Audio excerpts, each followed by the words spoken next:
வணக்கம். ஆகாஷ்வாணி புதுச்சேரி செய்தி அறிக்கை வாசிப்பவர் சரவணகுமார். இன்று அயோத்தி ராமர் கோவில் பிராண பிரதிஷ்டை விழாவின் 2ஆம் ஆண்டு நிறைவையொட்டி பிரதமர் திரு நரேந்திர மோடி நாட்டு மக்களுக்கு வாழ்த்து தெரிவித்துள்ளார். இந்நாள் இறை நம்பிக்கை மற்றும் பாரம்பரியத்தின் தெய்வீக திருநாள் என்று சமூக ஊடக பதிவு ஒன்றில் அவர் கூறியுள்ளார். இந்தியா மற்றும் வெளிநாடுகளில் உள்ள ராம பக்தர்கள் சார்பில் தாம் பகவான் ஸ்ரீ ராமரின் பாதம் பணிந்து போற்றுவதாக பிரதமர் மேலும் குறிப்பிட்டுள்ளார். இதற்கிடையே அயோத்தி ராமர் கோவிலில் இன்று பிரதிஷ்டை துவாதசி தினத்தையொட்டி பாரம்பரிய முறையில் வேள்விகள் மற்றும் பல்வேறு சடங்குகள் நடைபெற்று வருகின்றன. பாதுகாப்பு அமைச்சர் திரு ராஜ்நாத் சிங், உத்தரப்பிரதேச முதலமைச்சர் யோகி ஆதித்யநாத் மற்றும் பெரும் எண்ணிக்கையிலான பக்தர்கள் இதில் பங்கேற்றனர். அயோத்தி ராமர் கோவிலின் வெளிப்பிரகாரத்தில் உள்ள அன்னபூர்ணா தேவி ஆலயத்தின் கோபுர உச்சியில் பாதுகாப்பு அமைச்சர் திரு ராஜ்நாத் சிங் காவிய கொடியேற்றி வைத்தார். நாட்டில் முந்தைய மகாத்மா காந்தி தேசிய ஊரக வேலை உறுதியளிப்பு திட்டத்தின் கீழ் வேலைவாய்ப்பு பெற்ற எல்லா தொழிலாளர்களுக்கும் புதிய விக்சித் பாரத் ஜீராம்ஜி திட்டத்தின் கீழ் வேலைவாய்ப்பு முழுமையாக கிடைக்கும் என மத்திய ஊரக வளர்ச்சித்துறை அமைச்சர் திரு சிவராஜ் சிங் சௌஹான் தெரிவித்துள்ளார். நாடு முழுவதும் பழைய வேலை உறுதியளிப்பு திட்டத்தின் அமலாக்கத்தில் ஈடுபட்டிருந்த நிர்வாகிகளின் பிரதிநிதிகளை இன்று காணொலி காட்சி மூலம் அவர் சந்தித்து கலந்துரையாடினார். புதிய வேலை உறுதியளிப்பு திட்டத்தின் கீழ் நிர்வாக செலவுக்கான உச்சவரம்பு 6லிருந்து 9% உயர்த்தப்பட்டுள்ளதாக அவர் தெரிவித்தார். 2024ஆம் ஆண்டு ஜூன் மாதம் முதல் இதுவரை மத்திய அரசு 12.6 லட்சம் கோடி ரூபாய் மதிப்பிலான உள்கட்டமைப்பு மேம்பாட்டு திட்டங்களுக்கு ஒப்புதல் அளித்துள்ளதாக மத்திய தகவல் ஒலிபரப்புத்துறை அமைச்சர் திரு அஸ்வினி வைஷ்ணவ் தெரிவித்துள்ளார்.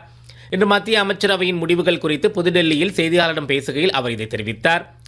மகாராஷ்டிர மாநிலத்தில் 19,142 கோடி ரூபாய் மதிப்பில் நாசிக் சோலாப்பூர் 6 வழி நெடும்பாதை அமைக்கும் திட்டத்திற்கு மத்திய அமைச்சரவை ஒப்புதல் அளித்திருப்பதாகவும் 2 ஆண்டுகளில் நிறைவேற்றி முடிக்கப்பட்டுள்ள திட்டங்களில் நாசிக் சோலாப்பூர் இடையிலான தொலைவு 14% குறையும் என்று அமைச்சர் கூறினார். ஒடிசாவில் 326ஆம் எண் தேசிய நெடுஞ்சாலை 1526 கோடி ரூபாய் மதிப்பில் அகலப்படுத்தி வலுவாக்கும் திட்டத்திற்கும் மத்திய அமைச்சரவை ஒப்புதல் அளித்திருப்பதாக அவர் மேலும் தெரிவித்தார். நில நிர்வாகத்தில் வெளிப்படைத்தன்மை மேம்படுத்தி மக்களின் வாழ்வை எளிதாக்கும் நோக்கிலான நிலத்தரவு ஆவணங்கள் முன்னோடி திட்டத்தை மத்திய ஊரக வளர்ச்சித்துறை இணையமைச்சர் டாக்டர் சந்திரசேகர் பெம்மசானி புதுடெல்லியில் இன்று தொடக்கி வைத்தார். வருவாய்த்துறை கலைச்சொற்களின் அகராதி ஒன்றையும் அவர் வெளியிட்டார். புதுடெல்லியில் வரும் ஜனவரி 26ஆம் தேதி நடைபெறவுள்ள குடியரசு தின அணிவகுப்பில் புதுச்சேரி கைவினை கலாச்சாரத்தின் வளமான பாரம்பரியம் மற்றும் ஆரோவிலின் நோக்கம் என்பது குறித்து புதுச்சேரி அரசின் அலங்கார ஊர்தி இடம்பெறவுள்ளது. புதுச்சேரியின் கலாச்சார பாரம்பரியம், சுடுமண் சிற்பக்கலை உள்ளிட்ட கைவினை திறன்கள் மற்றும் உலகம் போற்றும் ஆன்மீக நகரமான ஆரோவிலின் கனவை வெளிப்படுத்தும் வகையில் இந்த அலங்கார ஊர்தி வடிவமைக்கப்படும் என மாநில அரசின் செய்திக்குறிப்பு ஒன்றில் தெரிவிக்கப்பட்டுள்ளது. புதுச்சேரி முதலமைச்சர் திரு ரங்கசாமி மாநில மக்கள் அனைவருக்கும் புத்தாண்டு வாழ்த்து தெரிவித்துள்ளார். சமூக நலத்திட்டங்கள், கல்வி, சுகாதார மேம்பாடு, வேலைவாய்ப்பு, உள்கட்டமைப்பு உள்ளிட்ட பல்வேறு மக்கள் நலத்திட்டங்கள் புதுச்சேரியில் திறம்பட செயல்படுத்தப்படுகின்றன என்றும் வருங்காலத்திலும் புதுச்சேரியை வளமும் நலமும் நிறைந்த மாநிலமாக மாற்ற அனைவரும் அரசுக்கு ஒத்துழைப்பு அளிக்க வேண்டும் என்றும் அவர் தமது வாழ்த்து செய்தியில் கேட்டுக் கொண்டுள்ளார். அனைத்து மக்களின் வாழ்விலும் மகிழ்ச்சி, அமைதி, ஆரோக்கியம் மற்றும் வளத்தை கொண்டுவர தாம் இறைவனை வேண்டுவதாக திரு ரங்கசாமி கூறியுள்ளார்.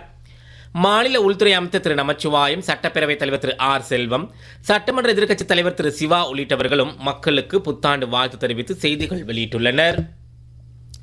இதற்கிடையே புதுச்சேரியில் இன்று புத்தாண்டு கொண்டாட்டங்கள் களை கட்டியுள்ள நிலையில் கடற்கரைக்கு வரும் சுற்றுலா பயணிகளை போலீசார் முழுமையான சோதனைக்கு பின்னரே அனுமதித்து வருகின்றனர். குழந்தைகளின் கையில் பெற்றோர்களின் பெயர் மற்றும் கைபேசி எண் அடங்கிய டேக் கட்டப்படுகிறது. ஆங்காங்கே தடுப்புகள் அமைக்கப்பட்டு போலீசார் பாதுகாப்பு பணியில் ஈடுபடுத்தப்படுகின்றனர். 10க்கும் மேற்பட்ட இடங்களில் வாகனங்களுக்கு பார்க்கிங் வசதி செய்யப்பட்டு இத்தகைய இடங்களுக்கும் கடற்கரை சாலைக்கும் இடையே 30 பேருந்துகள் இலவசமாக இயக்கப்படுகின்றன. புதுச்சேரி ஜிப்மரில் ஆயுஷ்மான் பாரத் டிஜிட்டல் இயக்கத்தின் தேவைகளுக்கு ஏற்ப மத்திய அரசின் சிடாக் கணினி மேம்பாட்டு மையத்தினால் உருவாக்கப்பட்டுள்ள சுஸ்ரூத் எனும் மருத்துவமனை தகவல் மேலாண்மை வசதிகளின் பயன்பாடு நாளை முதல் தொடங்கப்பட உள்ளது.